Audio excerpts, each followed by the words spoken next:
കഴിഞ്ഞ ക്ലാസ്സിൽ ഡൽഹി കേന്ദ്രമാക്കി മധ്യകാല ഇന്ത്യയിലെ ഭരണകർത്താക്കൾ ഭരിച്ച കാര്യമാണ് നമ്മൾ പറഞ്ഞത്. ഡൽഹിയുടെ ചില പ്രത്യേകതകളാണ് ഭരണകർത്താക്കളെ ഡൽഹിയിലേക്ക് ആകർഷിച്ചത് എന്ന് നമ്മൾ മനസ്സിലാക്കി. നമുക്ക് ഡൽഹിയുടെ ആദ്യത്തെ പേര് ദില്ലിക എന്നായിരുന്നു. ഈ ദില്ലികയിലെ ആദ്യത്തെ ഭരണകർത്താക്കൾ രജപുത്രരായിരുന്നു. രജപുത്ര വിഭാഗത്തിൽപ്പെട്ട തൊമര രാജാക്കന്മാർ, ചൗഹാൻ രാജാക്കന്മാർ, ഇവരൊക്കെ ആയിരുന്നു ഡൽഹിയിലെ ആദ്യകാല ഭരണകർത്താക്കൾ. ഇതിൽ ചൗഹാൻ വിഭാഗത്തിൽപ്പെട്ട രാജാവ് അവസാനത്തെ ചൗഹാൻ രാജാവായ പൃഥ്വിരാജ് ചൗഹാനെ 1206 മുഹമ്മദ് ഘോർ പരാജയപ്പെടുത്തി ഡൽഹി കേന്ദ്രീകരിച്ച് സുൽത്താൻമാരുടെ ഭരണം ആരംഭിച്ചു. ഘോർ എന്ന് പറയുന്നത് ഇന്നത്തെ അഫ്ഗാനിസ്ഥാനാണ്.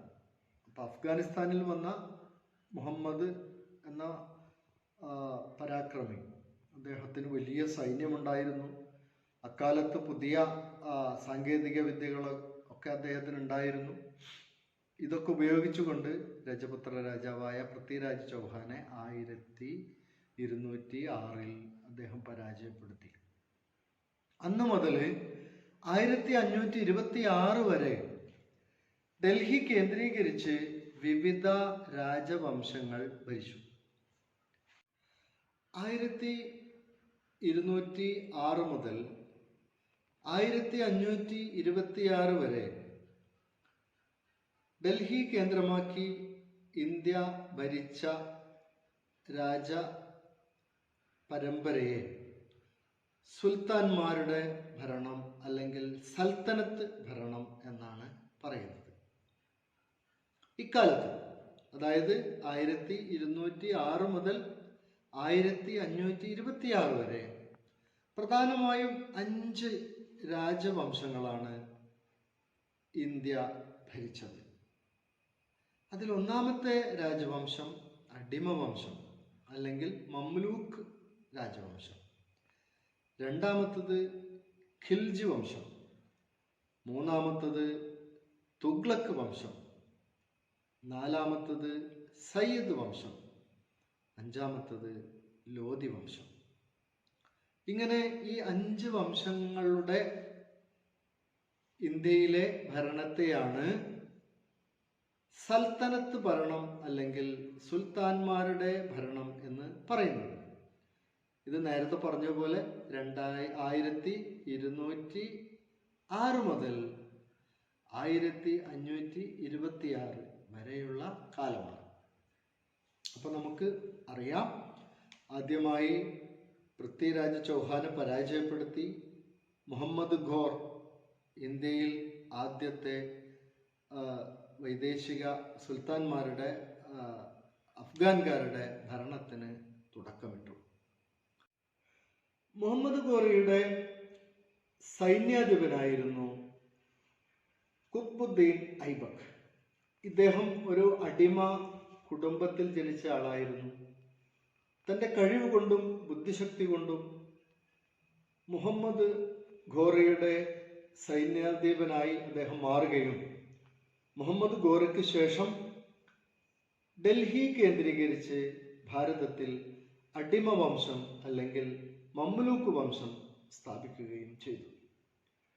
അടിമവംശത്തിലെ അല്ലെങ്കിൽ മംലൂക്ക് വംശത്തിലെ പ്രസിദ്ധരായ മറ്റ് 2 രാജാക്കന്മാരിൽ ഒന്ന് ഇൽത്തുമിഷും ബാൽബനും ആയിരുന്നു.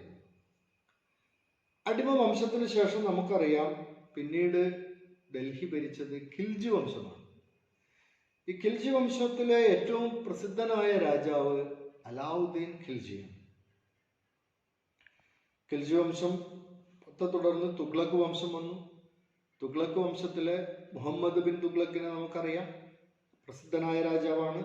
അതുപോലെ ഫിറോസ് ഷാ തുഗ്ലക്ക്, ഇവരൊക്കെയായിരുന്നു തുഗ്ലക്ക് രാജവംശത്തിലെ പ്രസിദ്ധരായ രാജാക്കന്മാർ.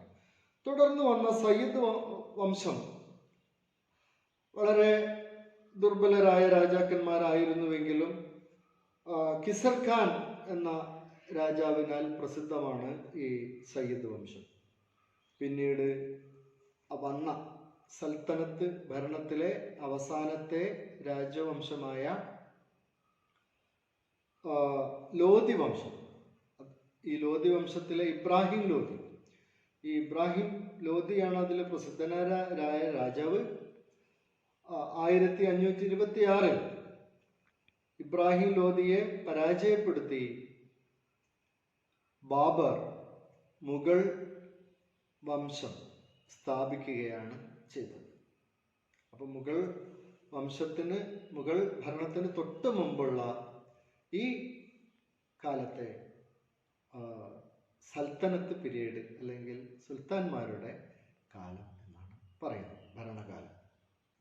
അടിമവംശത്തിലെ പ്രസിദ്ധനായ രാജാവായ ഇൽത്തുമിഷിന്റെ കാലത്താണ്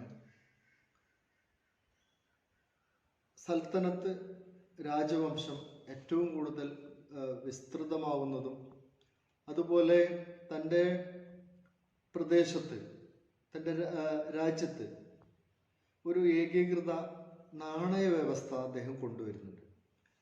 തങ്ക, ജിതൽ എന്നീ പേരുകളിൽ നാണയ വ്യവസ്ഥ രാജ്യത്ത് കൊണ്ടുവരുന്നത് ഇൽത്തുമിഷാണ്.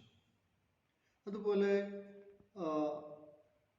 ഡൽഹി സൽത്തനത്ത് ഭരണകാലത്തെ ഏക വനിതാ ഭരണാധികാരിയെ കുറിച്ച് നമുക്കറിയാം.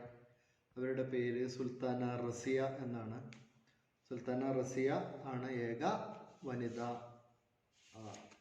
ഭരണാധികാരി സൽത്തനത്ത് കാലത്ത്.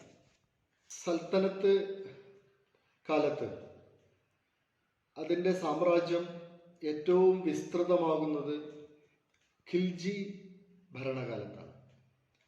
ഖിൽജി ഭരണകാലത്തെ ഏറ്റവും ശക്തനായ രാജാവായ അലാവുദ്ദീൻ ഖിൽജിയുടെ കാലത്താണ് സൽത്തനത്ത് ഭരണം ഇന്ത്യയിൽ വ്യാപിക്കുന്നത്.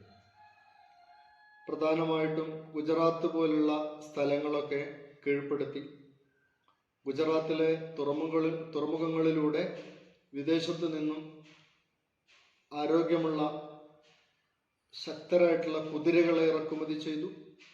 ഈ കുതിരകളെ ഉപയോഗിച്ച് തൻ്റെ സൈന്യത്തെ ശക്തിപ്പെടുത്തി.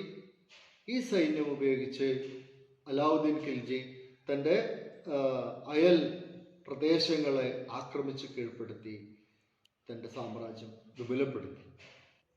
സൽത്തനത്ത് ഭരണകാലത്തെ ഏറ്റവും പ്രസിദ്ധരായിട്ടുള്ള ഒരു രാജ വിഭാഗമായിരുന്നു തുഗ്ലക്ക് വിഭാഗം. തുഗ്ലക്ക് ഭരണകാലത്തെ പ്രസിദ്ധനായ രാജാവായിരുന്നു മുഹമ്മദ് ബിൻ തുഗ്ലക്ക്. മുഹമ്മദ് ബിൻ തുഗ്ലക്കിനെ വിഡ്ഢിയായ ബുദ്ധിമാൻ എന്നായിരുന്നു പൊതുവെ ചരിത്രകാരന്മാരൊക്കെ വിശേഷിപ്പിച്ചിരുന്നത്. കാരണം അദ്ദേഹം വളരെ പരിഷ്കൃതമായ ഭരണപരിഷ്കാരങ്ങളൊക്കെ നടപ്പിലാക്കി. പക്ഷെ അത് പ്രയോഗിച്ചപ്പോൾ, ഈ പരിഷ്കാരങ്ങൾ പ്രയോഗത്തിൽ വന്നപ്പോൾ അത് പരാജയപ്പെടുകയും അങ്ങനെ അദ്ദേഹത്തെ ചരിത്രത്തിൽ ബുദ്ധിമാനായ വിഡ്ഢി എന്നുള്ള അർത്ഥത്തിലൊക്കെ വിശേഷിപ്പിക്കാൻ തുടങ്ങി. അദ്ദേഹം നടപ്പിലാക്കിയ 2 പ്രധാനപ്പെട്ട കാര്യങ്ങളായിരുന്നു. ഒന്ന്, ഡൽഹിയിൽ നിന്നും ദേവഗിരിയിലേക്ക് രാജ്യത്തിൻ്റെ തലസ്ഥാനം മാറ്റി. എന്നിട്ട് ദേവഗിരിയെ ദൗലത്താബാദ് എന്ന പേര് നാമകരണം ചെയ്തു. പിന്നീട് ഇത് പ്രായോഗികമല്ലാത്തത് കൊണ്ട് വീണ്ടും തലസ്ഥാനത്തെ ഡൽഹിയിലേക്ക് തന്നെ മാറ്റേണ്ടി വന്നു. മറ്റൊരു പരിഷ്കാരം സ്വർണ്ണ നാണയങ്ങൾക്ക് പകരം ചെമ്പ് നാണയങ്ങൾ ഇറക്കി പുതിയ നാണയ വ്യവസ്ഥ കൊണ്ടുവന്നു എന്നുള്ളതാണ്. ഇതും പിന്നീട് അദ്ദേഹത്തിന് പിൻവലിക്കേണ്ടി വന്നു. പക്ഷേ എങ്കിലും വളരെ ദീർഘവീക്ഷണമുള്ള ശക്തനായ ഭരണാധികാരിയായിരുന്നു മുഹമ്മദ് ബിൻ തുഗ്ലക്ക്. ഇത്തരത്തിൽ ഒട്ടേറെ ആധുനിക ഇന്ത്യ രൂപപ്പെടുന്നതിൽ പ്രധാന പങ്കുവഹിച്ച പല പരിഷ്കാരങ്ങളുടെയും തുടക്കം കുറിച്ചത് ഈ കാലത്താണ്. അങ്ങനെ 1526 ഡൽഹിയിലെ സൽത്തനത്ത് ഭരണം അവസാനിക്കുകയും ബാബറിന്റെ നേതൃത്വത്തിൽ മുഗൾ ഭരണം ആരംഭിക്കുകയുമാണ് ചെയ്തത്. അപ്പോൾ ഇനി നമുക്ക് മുഗൾ ഭരണത്തെക്കുറിച്ച് അടുത്ത ക്ലാസ്സിൽ വിശദീകരിക്കാം. ഈ ഇപ്പോൾ പറഞ്ഞ പാഠഭാഗവുമായി ബന്ധപ്പെട്ട പ്രവർത്തനങ്ങൾ, ചോദ്യങ്ങൾ തുടർന്ന് കൊടുക്കുന്നതാണ്. ആ ചോദ്യങ്ങൾ ശ്രദ്ധിച്ച് ആ ചോദ്യങ്ങൾ എഴുതി അതിനുള്ള ഉത്തരം പുസ്തകത്തിൽ, ഇപ്പോൾ മാഷ് പറഞ്ഞ ആ സ്ഥലത്തൊക്കെ അതിന് ഉത്തരമുണ്ട്, പുസ്തകത്തിൽ നോക്കി അത് നോട്ട്ബുക്കിലേക്ക് കൃത്യമായിട്ട് എഴുതി വയ്ക്കുക. നമസ്കാരം.